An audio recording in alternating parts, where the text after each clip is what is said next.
Welcome everyone, this is Saudip from E for Engineering। তো JELET 2023 result কিন্তু already published হয়ে গেছে। তোমরা যারা এখনও অবধি তোমরা রেজাল্ট দেখোনি তারা এই ওয়েবসাইটটায় আসো, এসে র্যাঙ্ক কার্ডের ওপর ক্লিক করো, তোমাদের র্যাঙ্ক কার্ডটা পাবলিশ হয়ে গেছে, এটা ডাউনলোড করো, তোমাদের র্যাঙ্কটা চেক আউট করো। তো র্যাঙ্কের মধ্যে দুটো র্যাঙ্ক থাকবে, একটা হচ্ছে জিএমআর, আর তোমার যদি কোনো ক্যাটাগরি থাকে তাহলে সেই ক্যাটাগরির একটা র্যাঙ্ক থাকবে, মানে এসসি র্যাঙ্ক, ওবিসি র্যাঙ্ক বা এসটি র্যাঙ্ক একটা থাকবে। তোমাদের যে কাউন্সেলিং প্রসেসটা সেটা কিন্তু জিএমআরের ওপর হবে।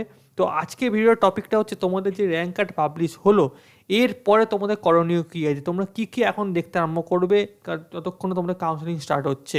কাউন্সেলিং তোমাদের আশা করা হচ্ছে এক সপ্তাহ থেকে 10 দিনের মধ্যে মোটামুটি কাউন্সেলিং স্টার্ট হয়ে যাবে, কারণ পুজোর আগে আশা করছি তোমাদের অ্যাডমিশন কমপ্লিট করে দেবে। কারণ সেকেন্ড ইয়ার যারা তোমাদের সেকেন্ড ইয়ারের সঙ্গে যারা তোমরা ঢুকবে তাদের কিন্তু অলরেডি ক্লাস কিন্তু আরম্ভ হয়ে গেছে, ঠিক আছে, মানে থার্ড সেমে কিন্তু ক্লাস স্টার্ট হয়ে গেছে। তো সেই জন্য আশা করছি জিলেট বোর্ড খুব একটা দেরি করবে না। তো তোমাদের যে জিনিসগুলো দেখতে হবে সেটা তোমাদের র্যাঙ্ক কত হলো, তোমরা দেখবে তোমাদের জিএমআর র্যাঙ্ক কত হলো, কারণ জিএমআর র্যাঙ্কের ওপরে কিন্তু প্রত্যেকটা জিনিস ডিপেন্ড করছে। হ্যাঁ, তোমরা ক্যাটাগরি র্যাঙ্ক থাকলে সেই ক্যাটাগরি র্যাঙ্ক তোমাকে হেল্প নিশ্চয়ই করবে, কিন্তু জিএমআরের ওপর কাউন্সেলিংটা হয়।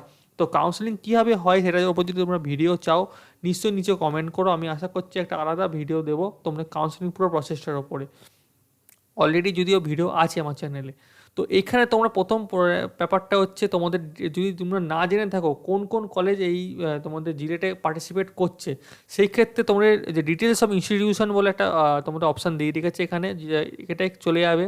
এটা চলে যেতে তোমাদের হয়তো পেজ নট ফাউন্ড বলে এরকম কিছু দেখতে পারো।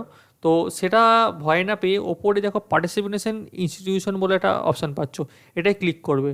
এটা ক্লিক করতে পার্টিসিপেটিং ইনস্টিটিউশনের যে লিস্ট সেটা কিন্তু তোমাদের চলে আসবে। প্রথমে তোমাদের কোন কোন ইউনিভার্সিটি আছে সেই ইউনিভার্সিটিগুলো চলে আসবে, মানে এগুলো সব কটা গভর্নমেন্ট ইউনিভার্সিটি, ঠিক আছে।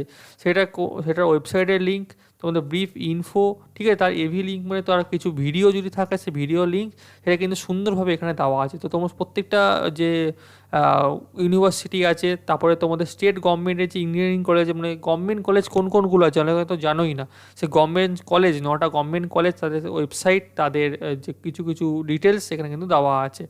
এবং এখানে ফার্মেসি কলেজ দেওয়া আছে, সেন্ট্রাল গভর্নমেন্টের কিছু কলেজ দেওয়া আছে, প্রাইভেট কিছু ইউনিভার্সিটি লিস্ট দেওয়া আছে, এবং অ্যাট লাস্ট প্রাইভেট যে ইঞ্জিনিয়ারিং কলেজ সেগুলো কিন্তু দেওয়া আছে। তো তোমরা সেখান থেকে যদি এখানে ক্লিক করো তোমাদের যে ওয়েবসাইটে যে কিছু ডিটেলস, মানে ওই কলেজ সম্বন্ধে কিছু ডিটেলস একটা পিডিএফ মতো তোমরা পেয়ে যাবে। সেই পিডিএফে তোমরা কিন্তু কন্ট্যাক্ট ডিটেলস পেয়ে যাবে, তার একটা ভিডিও পেয়ে যাবে, তার ইনটেক ক্যাপাসিটি কী আছে সেটা পেয়ে যাবে, ঠিক আছে। তো এইভাবে তোমরা অনেক কিছু জানতে পেরে যাবে। এটা যদিও আপডেটেড নেই, অনেক পুরনো আছে। তো যাই হোক, তো এরপরে তোমরা যেটা দেখবে সেটা হচ্ছে তোমাদের এইখানে সিআর জিলেট 2022 কাউন্সেলিং, ঠিক আছে। তো এখানে ক্লিক করতে কি হবে, তোমাদের যে একটা জিনিস খুলবে সেটা হচ্ছে তোমরা নিজেরাই বুঝতে পারবে তোমাদের কলেজ কাট অফ আগের বছর কত অবধি গেছিলো। আমাকে জিজ্ঞেস করতে হবে না, দাদা আমার 500 র্যাঙ্ক হয়েছে আমি কি এই কলেজ পেতে পারি, দাদা আমার 600 র্যাঙ্ক হয়েছে আমার কি এই কলেজ পেতে পারি। আমাকে জিজ্ঞেস করার কোনো দরকার নেই, কারণ আমার কাছে কিন্তু আমি ডেটাবেস নিয়ে বসিনি, ঠিক আছে, আমি ডেটাবেস রাখিনি। কিন্তু জিলেট বোর্ড তোমাকে যে ডেটাবেস একটা প্রোভাইড করে দিয়েছে সেটা হচ্ছে জিলেট 2022-এর ডেটাবেস, ঠিক আছে। তো তোমরা একটা কাজ করবে, জিলেটের যে সিট 2022 সিট ম্যাট্রিক্স সেটা খুলে বসবে, এবং তোমাদের এখানে যে এই যে ওয়েবসাইট সেটা খুলে বসবে। তো ধরো তোমার মনে হলো আমি রাউন্ড নাম্বার 1টা দেখবো, ঠিক আছে। তো রাউন্ড ওয়ানের পর তোমরা দেখতে চাও যে কোন কলেজে দেখতে হবে, তো তোমার হয়তো মনে হলে যাদবপুরে দেখবে, তো এখান থেকে সার্চ করলে তুমি যাদবপুর বলে, ঠিক আছে, যাদবপুর সার্চ করলে করে তোমার ক্যাটাগরি ধরো তুমি অল ক্যাটাগরিতেই দেখবে যে সব ক্যাটাগরিতে কত গেছিলো। এবং তো সেখানে দেখো তোমাদের অনেকগুলো এন্ট্রি আছে, এখানে 10টা দেখাচ্ছে অনলি। তো এখানে তোমরা 10 থেকে বাড়িয়ে 50টা করতে পারো, 20টা করতে পারো। করে রাউন্ড ওয়ানের পর কী কী তোমাদের প্রোগ্রাম আছে, মানে কী কী তোমাদের স্ট্রিম আছে, সেই স্ট্রিম অনুযায়ী তোমাদের যে কী ক্যাটাগরি, ঠিক আছে, এবং কত ওপেনিং র্যাঙ্ক ক্লোজিং র্যাঙ্ক কত ছিল রাউন্ড ওয়ানের পরে, ঠিক আছে, সেটা কিন্তু এখানে পুরো ডিটেলসে তোমাদের এখানে দেখিয়ে দেবে, ঠিক আছে। তো তোমাদের আমাকে জিজ্ঞেস করতে হবে না, দাদা আমার মেকানিক্যালে 500 র্যাঙ্ক গেছে, 500 র্যাঙ্কে কী হবে। তো দেখো তুমি এখানে রাউন্ড ওয়ানে নিশ্চয়ই দেখো না, রাউন্ড 2তে দেখো, কারণ দুটো রাউন্ড হয় তোমরা জানো, দুটো রাউন্ডের পর কত হয়ে গেছে সেটা দেখতে পারো। তো সিভিলে দেখো, তোমরা সিভিলে যদি ওপেন দেখো, ওপেন মানে হচ্ছে ইউআর র্যাঙ্ক, ঠিক আছে। তো সেখানে কিন্তু 99তেই শেষ হয়ে গেছে, ওকে। এখানে যদি তোমার যদি এসসি থাকে সেক্ষেত্রে তোমাদের কিন্তু 162 বা 270 682 জিএমআর অবধি গেছে, ঠিক আছে। তো প্রত্যেকটা জিনিসে কিন্তু জিএমআর এর ওপর নির্ভর করে, তোমরা আগেই বলেছি জিএমআর এর ওপর কিন্তু পুরো কাউন্সেলিংটা হয়। তোমাদের যে এসসি র্যাঙ্ক বা এসটি র্যাঙ্ক সেটা শুধু ইন্ডিকেটিভ অনলি, তুমি ওই এসসি লিস্টে কত নম্বরে আছো, ঠিক আছে। জিএমআর এর ওপর কিন্তু সব পুরো কাউন্সেলিং নির্ভর হয়।